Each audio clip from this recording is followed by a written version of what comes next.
السلام علیکم، welcome to take اسلام۔ آج کا ہمارا موضوع ہے، ہم نے حدیث کی روشنی میں دیکھنا ہے کہ کس نے ایمان کا مزہ چکھا۔ بڑی پیاری حدیث ہے، حدیثیں تو ساری پیاری ہوتی ہیں۔ آج ہم یہ پیاری سی حدیث پڑھتے ہیں جس میں ہے کہ کس انسان نے ایمان کا مزہ چکھ لیا، یعنی کہ اس نے اس کا مزہ پا لیا۔ تو ہم حدیث کی طرف چلتے ہیں۔ حدیث میں ہے ذاکا چکھا طعم الایمان، ایمان کا ذائقہ، من جو راضی ہو گیا باللہ اللہ کے ربن رب ہونے پہ، وبال اسلامی اور اسلام کے دین ہونے پہ، وبی محمد اور محمد صلی اللہ علیہ وآلہ وسلم کے رسول ہونے پہ، یعنی کہ حدیث کی روح سے اس شخص نے ایمان کا ذائقہ چکھ لیا جس نے اللہ کو رب، اسلام کو دین اور محمد صلی اللہ علیہ وآلہ وسلم کو اپنا رسول مان لیا۔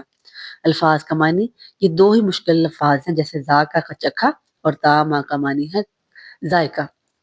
اب ہم اس کی تشریح کی طرف آتے ہیں۔ اس حدیث مبارکہ میں بتایا گیا ہے، اب ایمان کا ذائقہ چکھنے سے کیا مراد ہے کہ انسان کو ایمان کی صحیح حلاوت اور حقیقت محسوس ہو گئی ہو، وہ ایمان کے بارے میں جاننے لگ گیا ہو۔ کسی چیز کی اصل حقیقت اسی وقت محسوس ہوتی ہے، یعنی کہ جب اس کو استعمال کیا جائے اور چکھا جائے۔ ایمان ایک روحانی لذت ہے جسے پا کر انسان کائنات کی ہر چیز سے بے نیاز ہو کر اللہ تعالیٰ کے حکم کے سامنے سر تسلیم کر دیتا ہے۔ اب ہم پہلا ہے کہ اللہ کو اپنا رب ماننا۔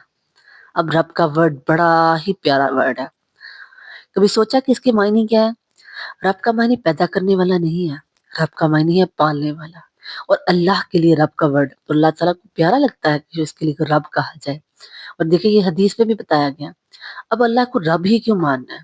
اللہ کو خالق مخلوق یہ والا ورڈ نہیں کہا، رب ماننا ہے، یعنی کہ پیدا تو ماں باپ بھی کر دیتے ہیں لیکن پالتا صرف ہے اللہ کی ذات ہے، کیونکہ وہ رب ہے۔ وہ پتھر میں کیڑے کو پالتا ہے، وہ ان لوگوں کو بھی پالتا ہے جن کے ماں باپ نہیں ہوتے، وہ بے سہاروں کو بھی پالتا ہے، وہ جانوروں کو، دنیا کی ہر جاندار چیز کو پالتا ہے۔ اسی لیے اللہ کو اپنا رب ماننا ہے، دل سے اس بات پر یقین رکھنا ہے کہ وہی ہمارا رب ہے، ہمارا خالق و مالک ہے، اس کے احکامات کی پیروی کریں اور اس پر کامل بھروسہ رکھیں۔ دوسرا ہے اسلام کو اپنا دین، ان کے اسلام کی تعلیمات کو اپنی زندگی کا حصہ بنانا، اسلام کو اپنا اوڑھنا بچھونا سونا جاگنا ہر میں بنانا، اسلام کی روشنی میں جو احکامات ہیں ان کو اپنی زندگی میں گزارنے کی کوشش کرنی چاہیے ان کے مطابق۔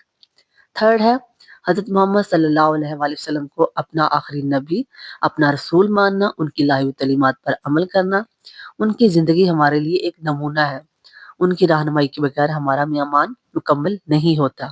اب راضی ہونا، یعنی جب ہم اللہ، اسلام اور رسول اللہ کی تعلیمات کو دل سے تسلیم کرتے ہیں، ان سے راضی ہو جاتے ہیں تو ہماری زندگی میں سکون اور خوشی آ جاتی ہے، یہی ایمان کا مزہ ہے۔ اب ہم حدیث یہ اینڈ کرتے ہیں اس حدیث کا کہ ایمان کا مزہ اصل لطف تبھی محسوس ہو سکتا ہے جب ہم ان سے راضی ہو جائیں۔ جب ہمارا ان دل چیزوں پر ایمان لاتا ہے تو ہمیں دنیا اور آخرت کی خوشیاں نصیب ہوتی ہیں۔ اللہ ہمیں اپنا ایمان پختہ کرنے اور اس پر عمل کرنے کی توفیق دے، آمین، جزاک اللہ۔